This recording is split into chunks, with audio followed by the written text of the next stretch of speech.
Welcome to Lefoot, your podcast about French football. Today we will talk about the latest Ligue 1 action where Lens is back to winning after 1-0 versus Le Havre. Paris FC and OM drew after a dramatic ending, and PSG grabbed 3 points and the number one position in the table again after a tough away win to Strasbourg. We will also dive into the just closed transfer window and summarize what clubs we think have done the best work and the key transfers. The club of the week is Rennes, and we have a smoking hot midweek round of Coupe de France this week. We will give you our take on what to look out for. Further, we look to the next weekend's Le Classique. Can Olympique de Marseille do it again? On y va. Hello guys, how are you doing today? Doing good. Yes. All good. All good. What's the best football things from the weekend?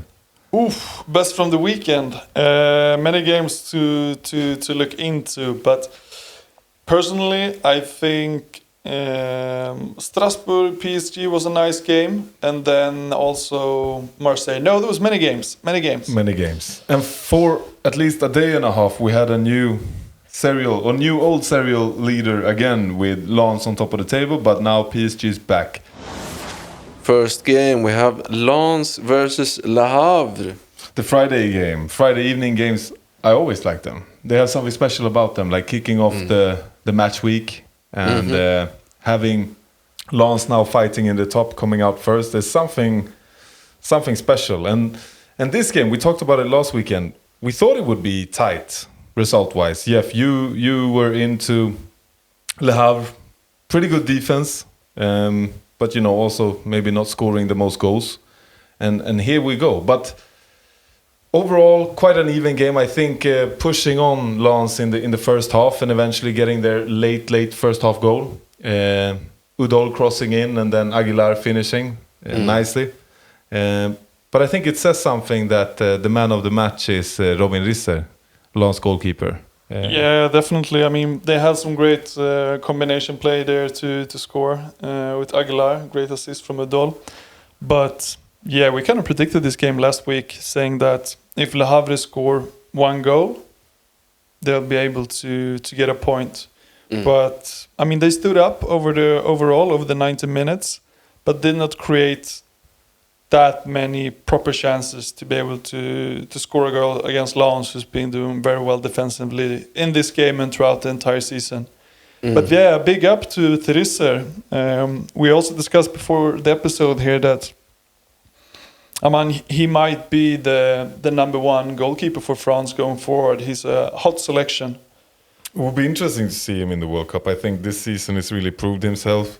But I think overall also several players doing a good game for Lens, even though it's not, scoring many goals. I think Thauvin, Said, Udol, as you mentioned. I mean, bouncing back after that OM defeat, which was tough. Especially that, I think, bouncing back rapidly just the game after is very much needed, especially since also PSG won their game, right? I mean, there's no more dropping points if you want to win Ligue when you're battling against Paris Saint-Germain. No, definitely not.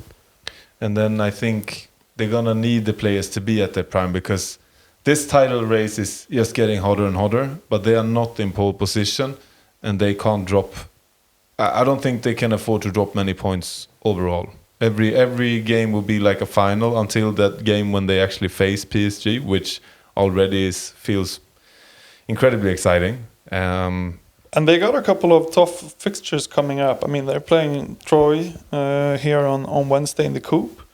But after that, they're playing Rennes, who's been doing very well lately. Paris FC away, and then Monaco at home. So, I mean, they got a couple of, somewhat hard fixtures coming up also. So they really need to be on their A game to keep on winning. Paris FC, Olympique de Marseille 2-2. Yes, Greenwood and Aubameyang back in the score sheet, but unfortunately not enough to be able to win. Only 1 point. Only 1 point. Going home. And I in a way, it felt like OM should have killed this game. They had chances. They came out strong. They had the header for another 3-0 in the post in the 80th minute. And then ending up conceding to... as a supporter of Marseille, or I mean, from a supporter's perspective, I would be confused. How do you go from, playing this amazing game the other week against Lens, playing horribly against Bruges, going out the Champions League, up 2-0 against Paris FC, conceding to just getting a draw. But they don't have the stability throughout the entire game. They lack focus ahead of games, in the start of the games, and in the end of games, which was shown here against Paris FC. It's hard. To your point earlier, they had another chance by Timothy Villa in the beginning of, or in the middle of the first half, and I think given the chances they create this game, to leave with 1 point. And I must also, I look at Paris FC this game. I don't think there is that many standouts when it comes to their players and doing a great performance. I think Kebal, as always, doing a fantastic job. But I think Simon and Lopez, as well as Crasso, they didn't do much. But then you have Ikone scoring again, of course, important for him coming off the bench. I think also OM now, they have Nwaneri, they have Greenwood, Aubameyang, all three playing. I think if they create many chances, if they're going to let in 2 goals, they need to actually score more. Because 2 goals, then you can't count on 3 points if you don't score more. I understand you there, but you won't win that many games or go far in Europe or in the Coupe having to score more than 2 goals every game. They need the stability throughout the entire team, all the 11s. 2 goals should be more than enough to secure a lot of wins. If you have a stable defense, which they don't. Yeah. No, they don't. And I think Rulli, now it's 2 games in a row. You had the slippery hands versus Bruges, and now in this game he's coming out punishing Munetsi with 2 fists. It's not every day you see a goalie miss the ball and then it's 2 fists into the opponent's head. No. And if we pause there, do you think it's a penalty? Yeah, I think so.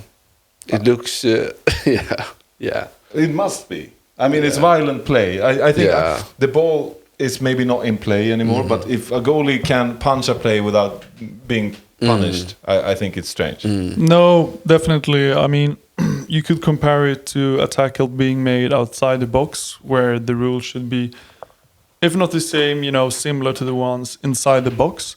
And even though you make a pass and the ball is gone and you do get a tackle on you, which were the case just here now in the box, you do get a foul, you do get a free kick, right? Yeah. And he knocks him in the head completely.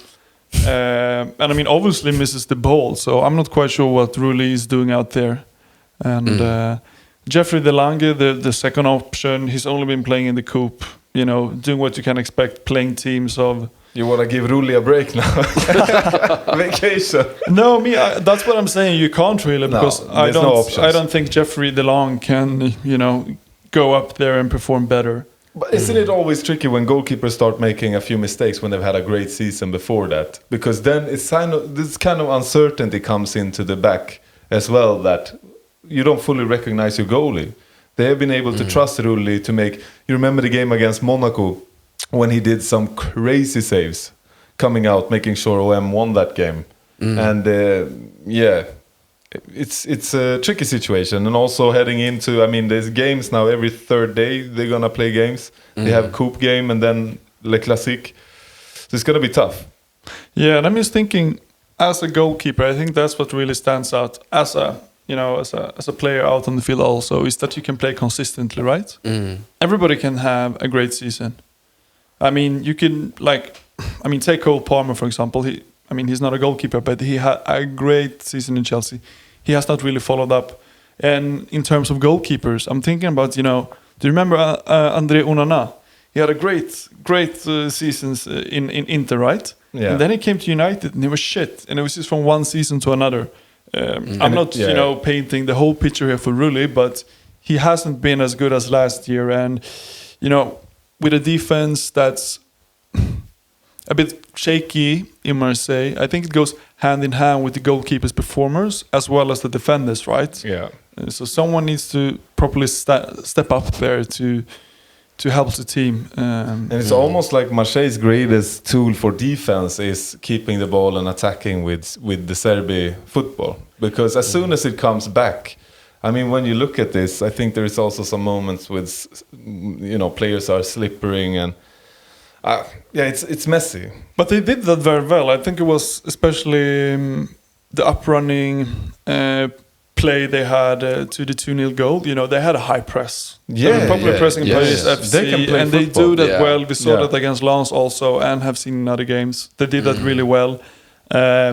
But then it seemed like, you know, after 2-0, they stopped that for the past 10, 15 minutes and didn't control the game either with possession and thereby losing 2 points the other day. And I think we've talked a little bit about it in the past. I think the last episode we mentioned it, and it's a moody team. I think from day to day they perform differently. They have high, you know, highs, but then also quite a low lows when it comes to their quality. Yeah. And I think this game, it's also within the game, because I Yeah. think during big parts of this game they're in control.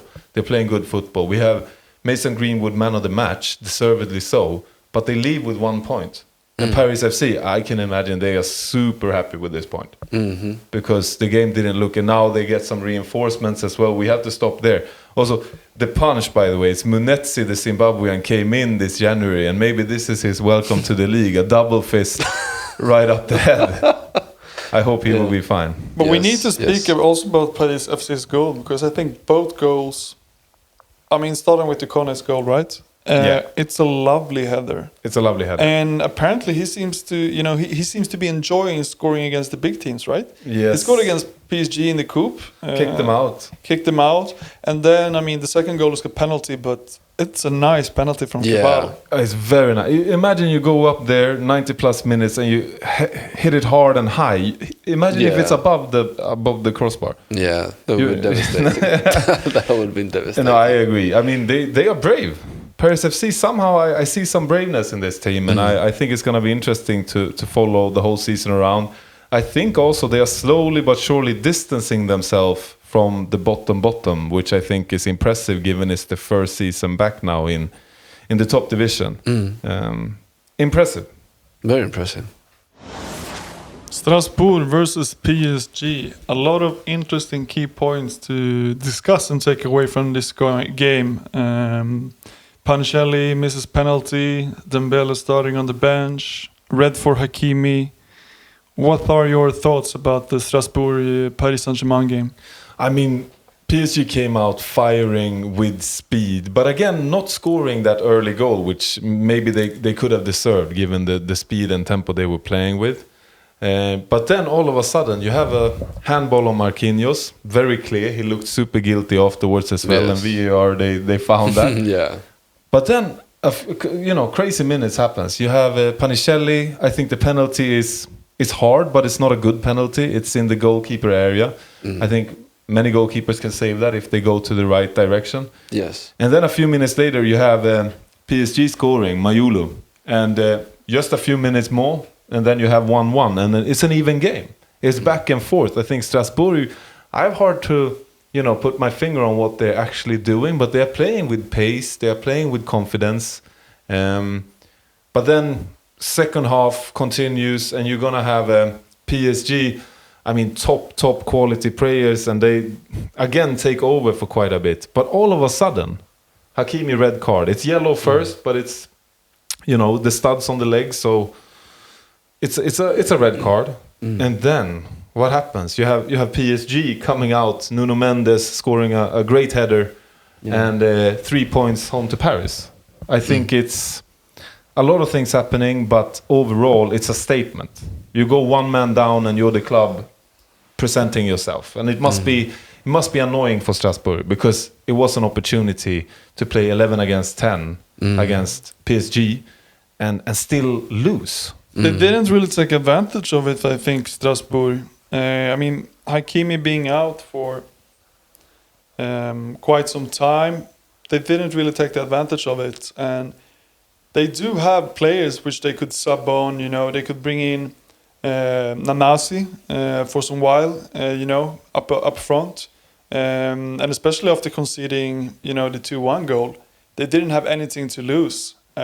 So just a little bit of a question mark there to Gary O'Neill and what he was thinking with Strasbourg, because as you were saying, they were, 1-1, 20, 30 minutes to go, one more man on the pitch. And I think the rest of the leagues in the team, especially Lens, were not happy about PSG going away, winning against Strasbourg, who's been showing good confidence and good footballs the last couple of games, to end up losing against PSG. Yeah.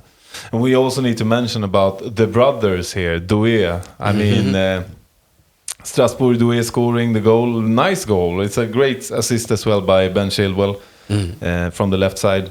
Very nice assist. Very nice. And then we have Doué coming on after half time. Brothers against brothers, always special. I mean, it's something special about seeing siblings play each other. But I also want to mention Lee Kang-in, the Korean, is back for PSG now, been out injured for quite a long time. And again, we have a situation where Dembele spends most of the match on the bench, but coming on and let's see. Of course, also for PSG, it's been a lot of matches. It's been tight, and they are grabbing the points and the victories in the league at least. Champions League a bit tougher, but it's interesting to see. But if we circle back to the penalty, is it a bad taken penalty or is it a good save? I mean, every penalty that's a goal is a good penalty, right? So if the goalkeeper would have gone in the opposite direction, it would have been a good penalty. But if you turn that around, every penalty that is not a goal is bad. Not all of them, but I would say this one is a bad one. Okay. Because it's in goalkeeper's height. But I would like to argue that every penalty not scored is a bad penalty. But I see what you mean. You can hit the crossbar down on the goal line and out, and you can see it's unlucky. But I would say this one, with the height and the placement of the penalty, Safonov, I don't want to give him too... I mean, he's a penalty expert, right? I don't know. He has saved some penalties? Yes, I think he saved 5 out of 6. That's okay. This season. It's his expertise. Yeah. I just want to circle back also on Dembele, right? So I don't know if there's anything infected with him starting on the bench, or if it's just a matter of fact that they do have a lot of games for the past months and also now coming up. You know, he started against Sporting and Newcastle in the Champions League, but the last 2 games started on the bench in the league. So that might be the reason why we're not seeing Dembele playing week in and week out. Yeah, it could be, and I know there's been some writing in the newspapers about Dembele and contract extension, or if he would leave to possibly even Saudi this summer, but I think those rumors have been downplayed. So I'm not sure if anything is going on in the background, why he's not starting. Because I think I can understand Auxerre away, that it was a lot of games and they had Newcastle in the upcoming week. But now I feel they're going to have 1 week of rest until Le Classique. They could actually play Doué or Dembele up top in this tough away game to finish the game off early. And he's 28 years old, so unless there's some injury or anything like that lurking around, he should be able to perform 2 games a week within, you know, a month time when the games are coming up tight. But that's the thing with Dembele, though. You think about his history in Barcelona and everything. A lot of injuries, I think. And now a league check, the overall status of the league. You can have a top battle, you can have a bottom battle, but I think we also need to address that after many troubled games, you have Monaco back 4-0, Ansu Fati scoring and trashing Rennes at home. Interesting after Pochettino, really a tough start as a manager in Monaco. Following up a great game against Juventus just a couple of days ago. Yes, maybe they're waking up. Right in time to face PSG in the Champions League playoff, in a full French playoff. But I also think that Lyon keeps winning. I mean, now it was not Endrick or Sulch. I think they had a not as great of a game as we've gotten used to. So then we have the new Danish midfielder Narty scoring important goal to take them past Lille in what was an even game. I think 1-0 Lyon, 3 points. But Lille, I mean, their struggles continue. Yeah, I mean, you have 2 teams in complete opposite forms when it comes to the moment. I mean, Lyon with 5 straight wins now in Ligue, and, you know, really closing in the gap there in the top, starting to create like a little bit of a nest for the 4 top teams there. And I still think Lille did a decent performance. And Ruben Kluivert doing a great game again. What an assist. What an assist. But what is interesting topic here is with Endrick, right? We have, as everybody else, giving him a lot of praise the last couple of weeks because he's been doing very, very well. But we also did raise a question in regards to how his performance will be when they play greater teams who are more defensively stable, lower blocks. And this is what we saw today, or the other day when they played Ligue. They were playing lower, and he did not get that much space that he has in his previous games.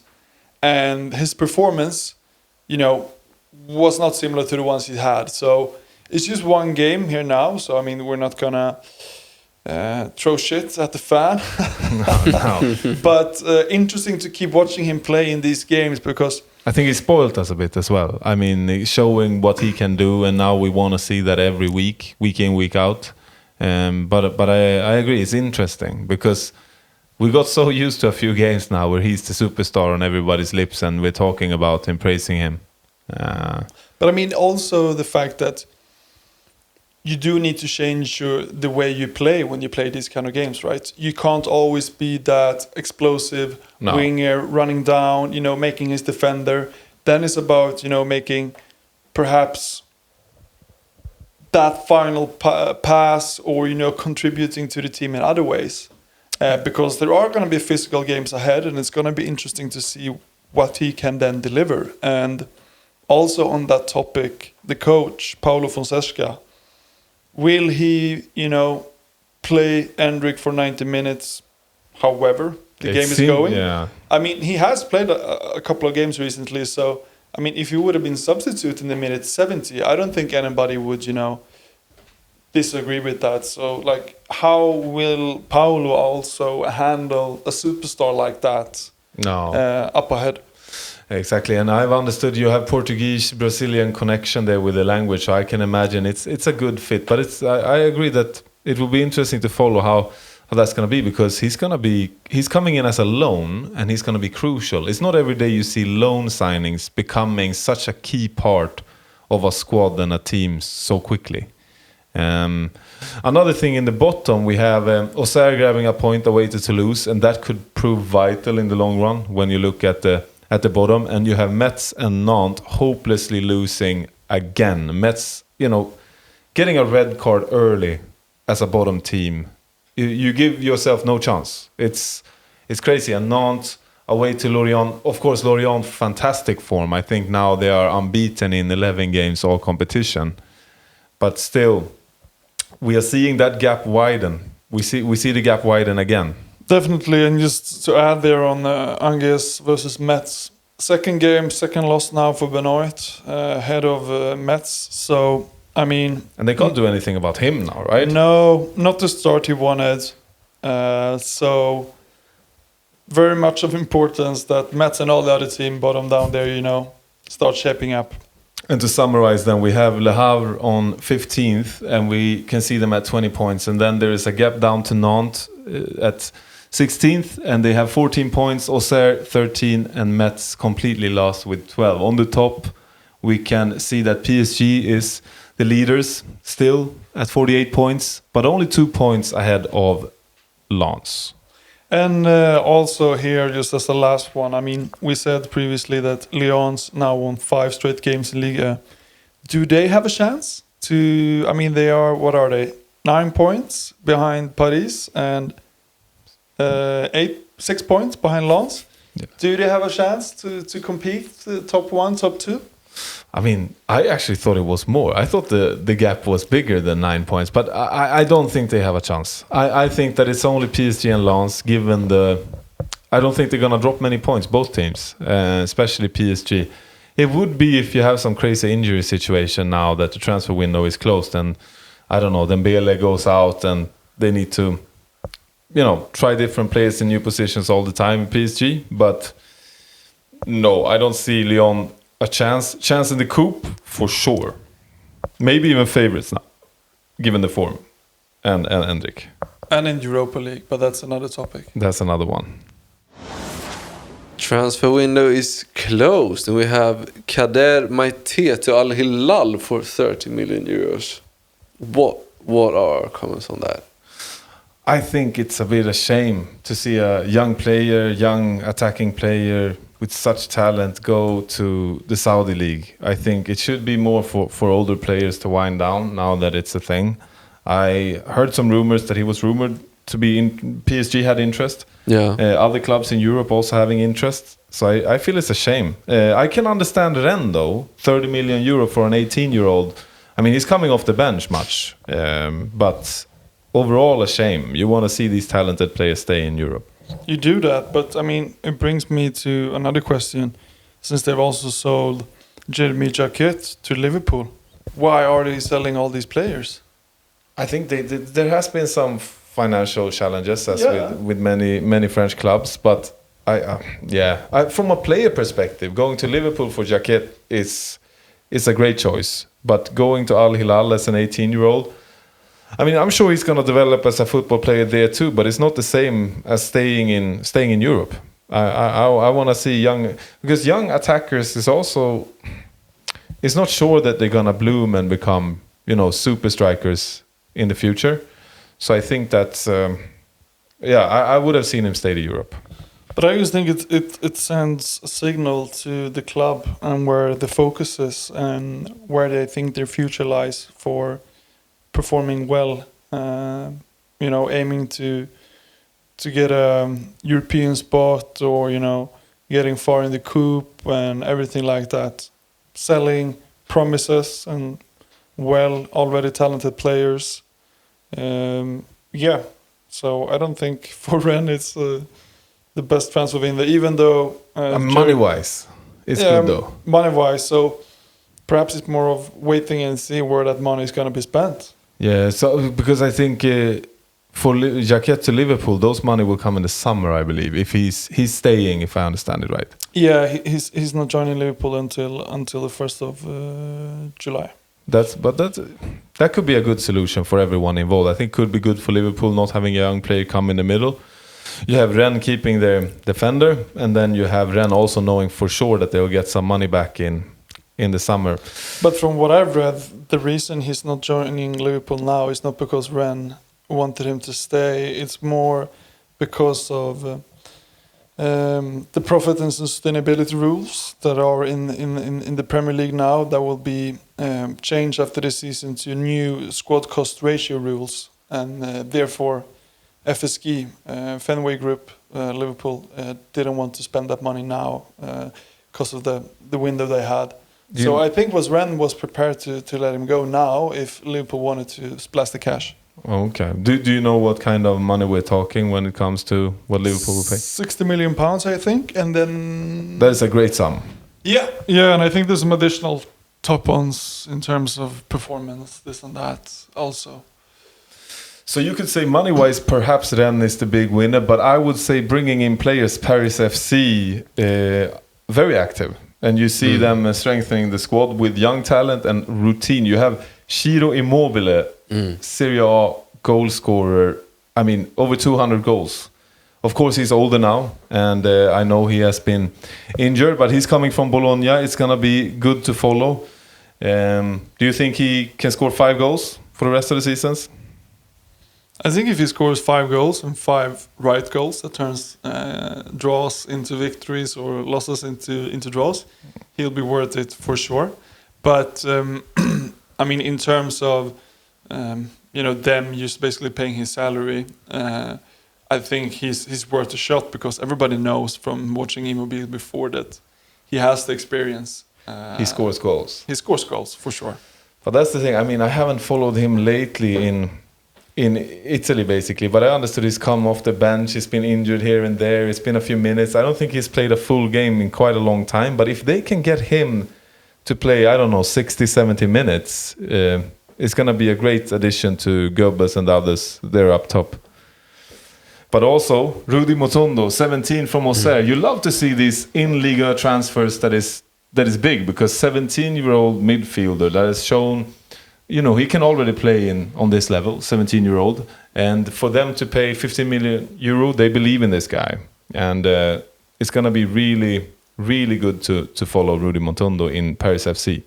I wouldn't have minded seeing him stay for the rest of the season in Auxerre, get some more playing time. But he's coming to a place where I think he will thrive. Yeah, and Paris as a city is well known for their capability of giving young players the chance to properly develop and become big professional footballers.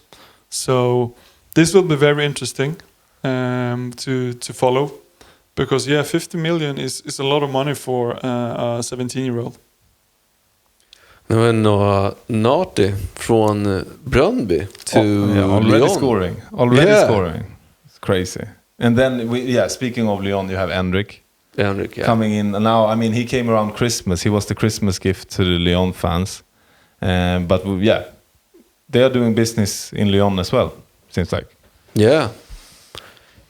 So with all these transfers that's been happening, what team has made the best transfer window? What are your opinions? No, I'm sticking with Paris FC. I think I was slightly worried by the end of the year. Like, will they get drawn into a relegation battle? But I think the players that are already there, with Kebal being the main one, and they have shown that they can perform. And now together with signings, I'm pretty sure that they're gonna make it. I think Wahi to Nice was an important addition when they were in their crisis moment. So I would say, but I say Paris FC. What do you say? I want to say Paris FC as well. Koleosho on loan, Munetsi. And Koleosho's done good. Yeah, he scores in his first game, so very good. I think Paris FC is the and winners here. Munetsi came in as well and was punched by Rulli with 2 fists.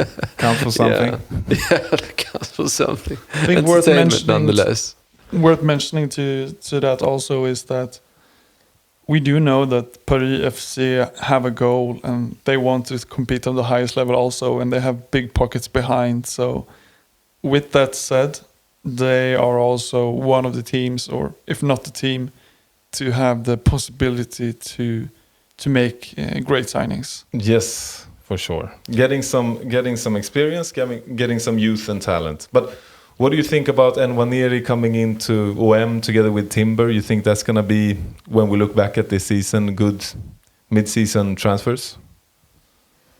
I think both those players will be well needed throughout the season and help Marseille.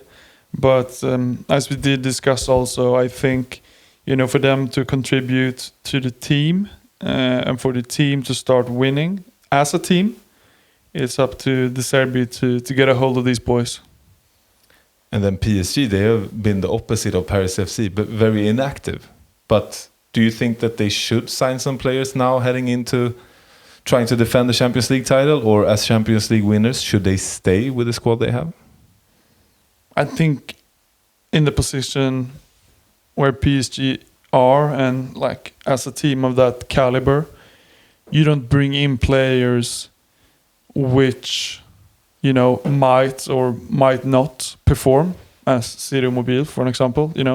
In the January window, as a top club, you only bring in players that they can contribute for you, and those kind of players are top shelf players. They're already been playing Champions League for another club, which means they can play for PSG. So it's a lot more tricky as a top team, I would say, to sign something that would actually contribute to your team.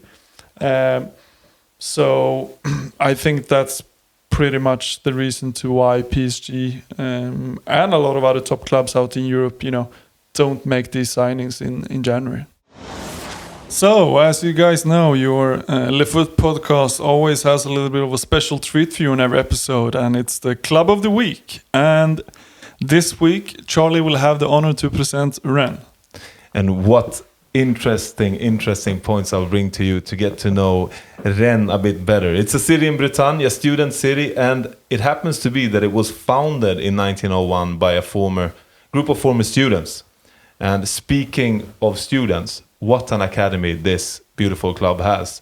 They produce players like Ousmane Dembélé and Desiré Doué. I mean, that's PSG top players at the moment, and Ballon d'Or winner They have Camavinga in Real Madrid, and you have, classic Ligue players like Johan Gourcuff and Jan M'Vila, which is, classic Ligue players. The best goal scorer, though, that's Daniel Rodriguero with 125 goals. And a local rival I'm going to tell you about is the classic club Guingamp. And these two teams, local rivals. Guingamp is like the little sibling, and Rennes is the bigger sibling. They have faced off in the last 20 years twice in the Coupe de France final in Paris. And both those times, Guingamp won, the underdog. And it must be mentioned, the last time when Guingamp won against Rennes in the final, it was 2014. 5 years later, then Rennes got their revenge by beating PSG in the final to actually get their Coupe de France title. That was actually what I think the most important things you need to know briefly now about this. But do they have any students or only football players then?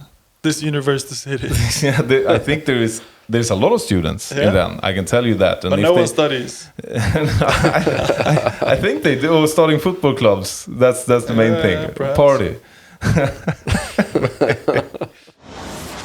The Coupe is back, and we start off with OM versus Rennes tomorrow. It's gonna be really good. I think it's gonna be really interesting to see two Ligue clubs, quite good teams as well, face off this early. None of them want to head out at this stage, given that PSG is out. So it's gonna be pressure on, and they also need to balance this now. What players to use, given they have important games in Ligue in the weekend. Yeah, home advantage always very much, gives you that. Yeah, it gives you that advantage really, especially when there's been a tight schedule for most of the teams recently. So home advantage to OM, I think, gives them the upper hand, even though they're a bit of lack of stability recently. I think it's given them the upper hand just to be able to beat Rennes. For sure, and I think that all clubs remaining in this competition, they must take it super serious now because PSG is out. There is no PSG behind them and between them and a trophy. If I was the manager of OM, of Lyon, of Monaco even, or Lens, I would just put everything I can to perform well here. I think there is no point of resting players. No. How would you reason? Would you rest players ahead of Liga action? If we're OM, maybe they're facing off a PSG, which we'll speak about a bit soon. But OM Rennes, it's gonna be a tough game, I think. Can they afford to rest players and still get a result here? I don't think so. I don't think so. No, we've seen them lately, and no. We also have Strasbourg, Monaco.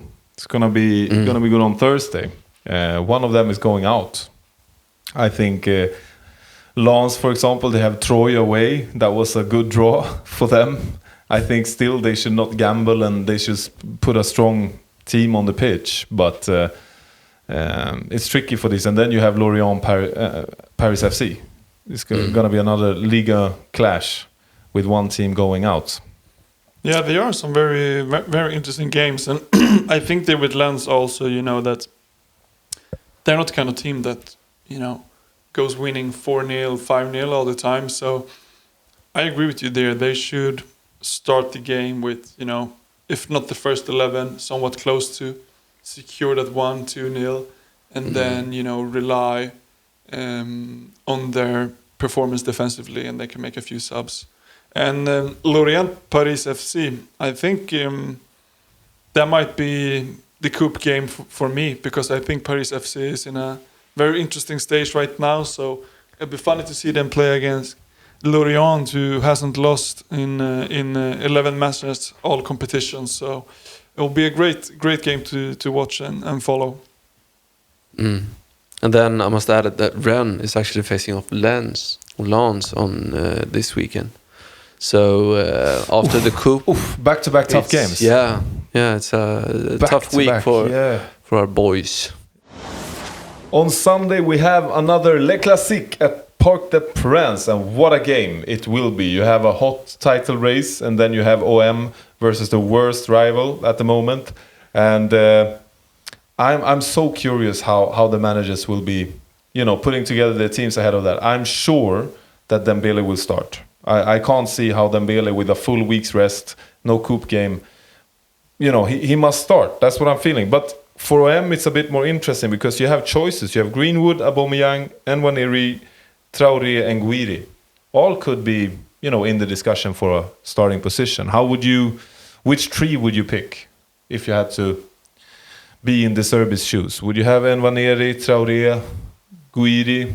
I mean, you had them doing great things versus Lens, but still, you have the top scorer Greenwood, you have the routine man Aubameyang. Which three would you put on the pitch? I think Greenwood and Aubameyang at the top. This coming game for Marseille versus PSG is probably what I would go for. Okay, to get some, assured quality in a way. Yeah. What do you say, Jeff? If you have to pick 3 out of the 5.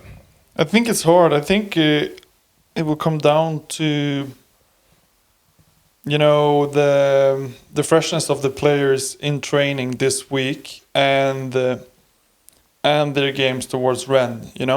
I think the Serbia will make the call quite close to the game, because I do agree on one hand with Dennis that I think Greenwood is he's gonna play for start for sure, but with Aubameyang I do get that because he brings the experience and he has played these top games before. So, he's the person that you should be able to rely on to score on certain chances, to make passes in a certain way, etc. But then at the same time, I think they want to bring explosiveness and high press into this game, playing against PSG, close to what they did to Lens. And with that said, I think, they might play exactly the same as they did towards Lens, or play with a top two with Guiri and Greenwood. Then Greenwood's gonna play for sure. So and then you could bring in Aubameyang late. Not late. You'll give him his 30 minutes depending on how the game's going. But he's gonna get in. So I think any of those combinations. I'm thinking also with Nwaneri in a way. He's loaned from Arsenal as a young, very talented player, but maybe not because he's ready to do fantastic games away at Parc des Princes against one of the best teams in the world. So maybe it's good to go with Greenwood, Guiri. Try to mimic that game against Lens, but I'm not sure about starting Nwaneri here. Maybe together with Aubameyang, I can agree coming on and making a difference late. But then what chances do you give OM to? They won earlier this season at home versus PSG, first time in a while. What chances do you give them percentagely?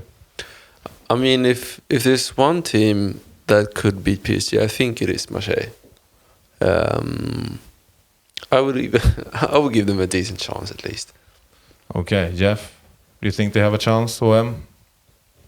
No, I think PSG are massive favorites. Probably give them 80% chance of winning. PSG then. It's waiting for OM. Next weekend we have round 21, and in there we have Lens versus Rennes. What do we think? I think, again, we've talked about Lens now for a bit being a tight team, and I think, if anything, most likely the outcome will be that Lens will grab a 1-0, 2-0 victory in my, that's my feeling. Also, both teams will be playing in the Coupe, but very different game. Coming from OM away for Rennes, I think it's going to be tough. They need to adjust and then go away to Lens, which is a tricky place. I would give Lens quite a good chance of grabbing a tight but sure victory here. I think Metz-Lille is an interesting game because both teams are really struggling. So it'll be interesting to see Metz now, playing a team with, poor form. Benoit, might believe this is his chance to get the teams back on track. So it'd be nice to see Metz if they could, spook a little bit and get them off guard and see if they could grab a point or three. If they don't get a point here, should we relegate them already, Metz, against this crisis of a team that is Lille. I mean, you still have games to play. Everything is mathematically possible, but it feels like the way they are losing games and how many games they are losing now. But I agree, interesting. I have a feeling, and Olivier Giroud will score. Okay. He will score away to Metz, and we will summarize that on next Monday. But of course, we have the biggest game is Le Classique on Sunday. We have already talked quite a bit about it and everything it means. I mean, huge for the supporters. Is 2 games in a year, and this is just massive. But I would like to dig into a little bit Auxerre.